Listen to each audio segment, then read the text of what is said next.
था बच्चों, कैसे हैं आप सभी? उम्मीद करता हूँ अच्छे होंगे। ये एसएससी डिक्टेशन नंबर 67 है। ये खाली एसएससी के लिए नहीं, सभी डिपार्टमेंट्स के लिए जैसे यूज़ कर सकते हैं आप इसको। जैसे एनवीएस का एग्ज़ाम है, ईएसआईसी का है, DSSB का है, कोई भी एग्ज़ाम आता है उन सब में डिक्टेशन सभी इंपॉर्टेंट है। तो dictation start after 5 second.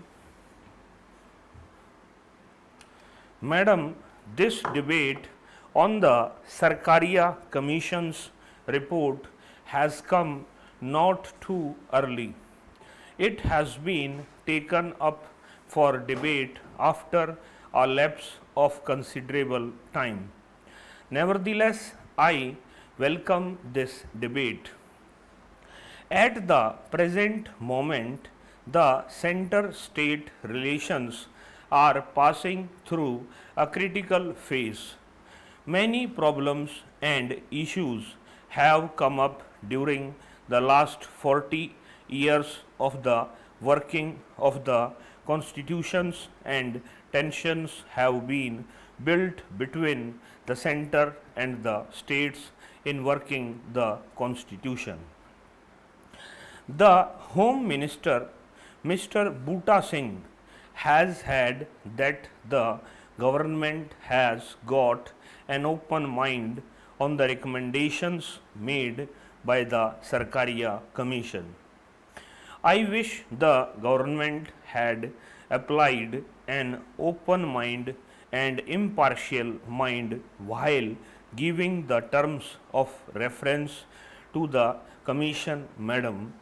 The terms of reference announced for the Commission had definitely bias, and the Commission itself has taken note of the terms of reference of the Commission.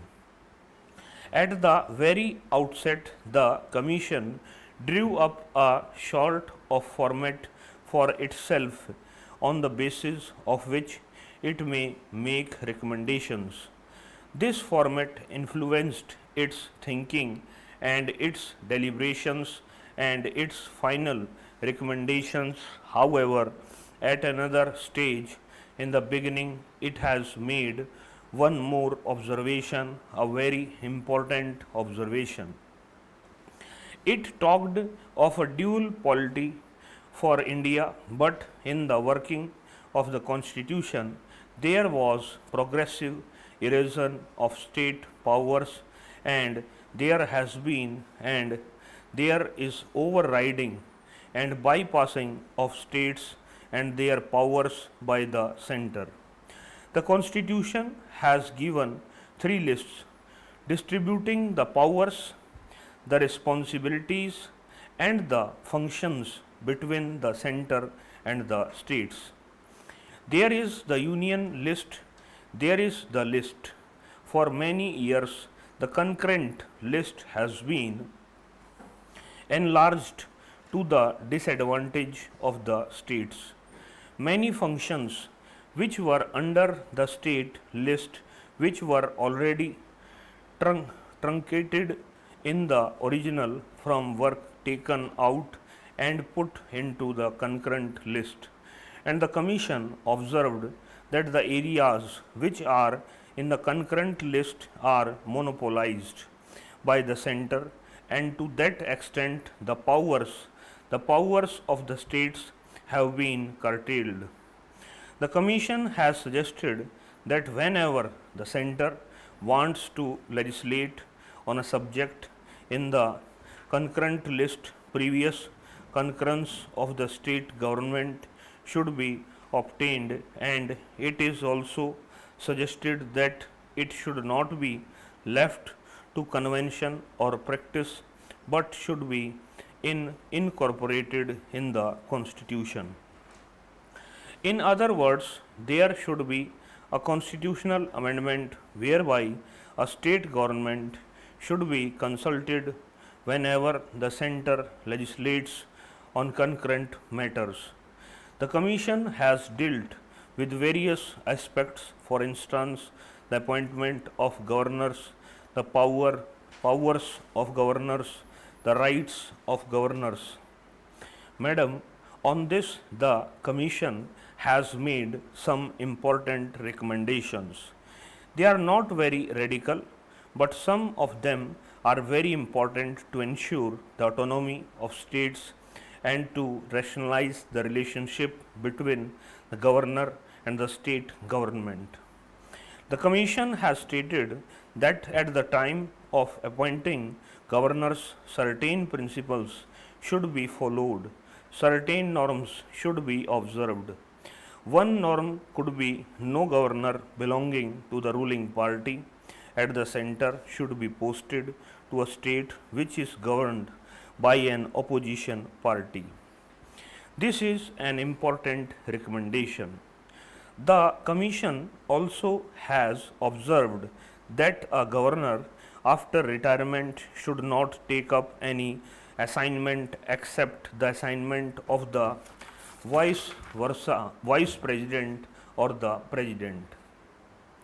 The implication is the governor should not be influenced by any ulterior or selfish motives in his decisions.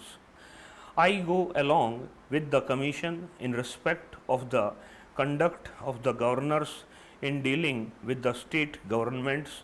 The Constitution has said that after the election is over, the governor should call the leader of the majority to form the government, that in case no majority emerges after the election, the governor should call the leader of the largest party or the leader of the coalition party to form the government.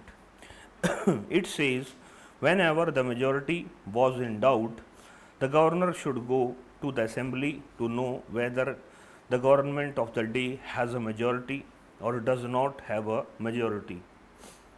But the Sarkaria Commission has not commented upon the reality of the situation that obtains today. The governors are functioning as agents of the center. They are appointed in non-Congress states, often from the personnel drawn from the ruling party at the center. And the governors are supposed to function as the representatives of the government of the union. The governor is not an elected person. The governor is nominated by the president, virtually by the government of India. So, in reality, the governor is acting as an appendage of the center. I go along with the recommendations of the Commission in the regard, but say whenever the center appoints a governor, it should look into the qualifications of the person. He should not be partisan, he should be knowledgeable in constitutional matters, and he should have necessary experience in matters of states. Such people should be appointed as governors and not the agents of the party in power. The Sarkaria Commission has also touched upon the imposition of President's rule and Governor's rule. In this matter, the Commission has taken note of certain inadequacies which have come up during the working of the Constitution during all these years. इसको पहले अच्छे से पढ़ें, पढ़ने के बाद इसको type कर दें। ये वेबसाइट पे लगा रखी है, मोबाइल ऐप वाले मोबाइल ऐप से टाइप कर सकते हैं, वेबसाइट वाले वेबसाइट से टाइप कर सकते हैं। इस क्लास में इतना ही बच्चों, नमस्कार बच्चों।